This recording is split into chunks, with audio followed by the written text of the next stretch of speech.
उसके बाद किस तरह की स्थिति, हम क्या क्या कर रहे हैं? स्वर्ण बाग कॉलोनी जो MR9 और रिंग रोड के जंक्शन पे है, विजयनगर थाना क्षेत्र में, इसमें सुबह सुबह बड़ी दुखद घटना हुई है। और एक मकान है, पूरी कॉलोनी इलीगल है, और इलीगल कॉलोनी में एक इंसाफ पटेल के नाम से व्यक्ति का एक मकान बना हुआ है।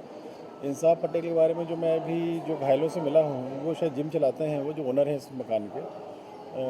उसमें ground floor, first floor, second floor और छत इस प्रकार के हैं, और उसमें हर लेवल फ्लोर पे लगभग 3-3, 4-4 ऐसे कमरे हैं, कहीं कमरा है, हॉल है, इस प्रकार से हैं, और उसमें रेंटेड थी पूरी प्रॉपर्टी है।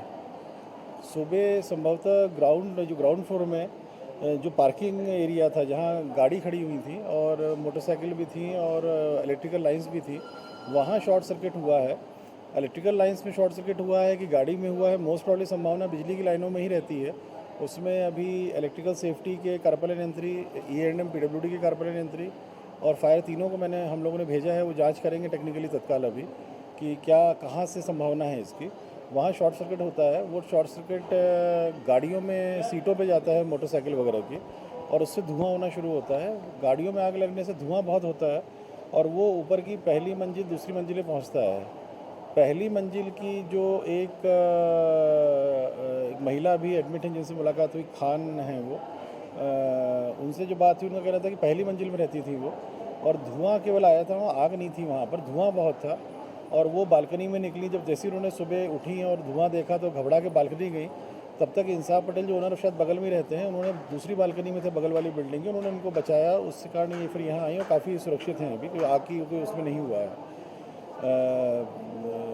एक और जो पेशेंट है, विनोद सोलंकी, जो विदिशा का निवासी है और यहाँ पर एक बार में काम करता है, वो टॉप फ्लोर में रह रहा था। जब ये धुआं बहुत आया, कुछ दिख नहीं रहा था उसके द्वारा जो बतलाया गया, तो उसने बगल की बिल्डिंग से कूद के अपनी जान बचाई। तो कूदने में थोड़ी चोट लगी है उसको, उसका इलाज चल रहा है, सुरक्षित है वो।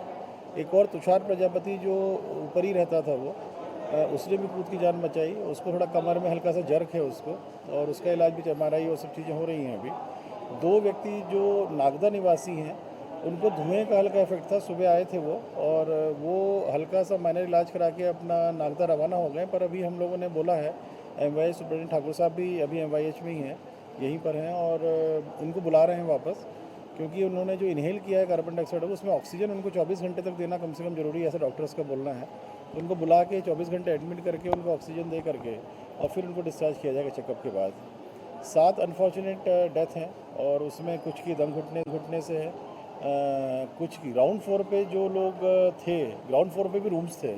संभवतः भी जांच में और क्लियर होगा, पुलिस भी जांच कर रही है, हमारे अधिकारी भी कर रहे हैं। जांच में और क्लियर होगा कि वो ग्राउंड फ्लोर वाले जो रहवासी थे, संभवतः कुछ की जो डेथ आग से हुई है, दुखद डेथ हुई है, संभवतः ग्राउंड फ्लोर वाले निवासी हो सकते हैं वो।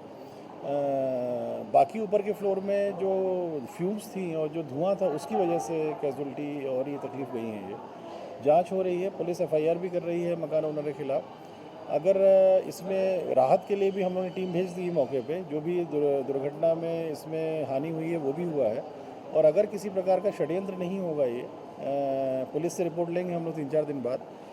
पुलिस जो इन्वेस्टिगेशन देगी, उसमें अगर षड्यंत्र नहीं होगा, दुर्घटना होगी, प्रत्येक मृतक को 4-4 लाख रुपए भी हम लोग इसमें देंगे। तो उसके लिए भी अभी प्राइमा फेसिया ऐसा नहीं लग रहा है कहीं भी कोई षड्यंत्र है इसमें।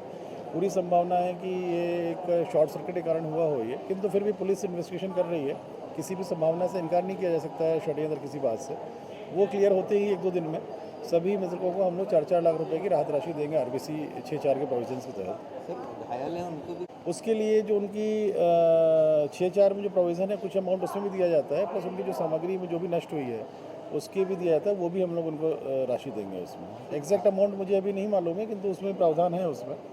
मृतकों के लिए विशेष हम लोग ध्यान दे रहे हैं, उनके परिवारों को इमीडिएट मिल जाए राशि, वो भी हम लोग कर रहे हैं उसमें। सर, जिस तरह आप बोल रहे हैं अवैध कॉलोनी है, निर्माण भी अवैध होगा उसकी भी? हाँ, निर्माण भी अवैध था। वो बहुत पुरानी कॉलोनी है, स्वर्णबाग कॉलोनी काफ़ी पुरानी कॉलोनी है, और अवैध कॉलोनी है, किंतु चूँकि रहवासी रह रहे हैं इसलिए वहाँ नगर निगम और सारे डिपार्टमेंट्स काम करते हैं और बेसिक कम्युनिटीज़ दी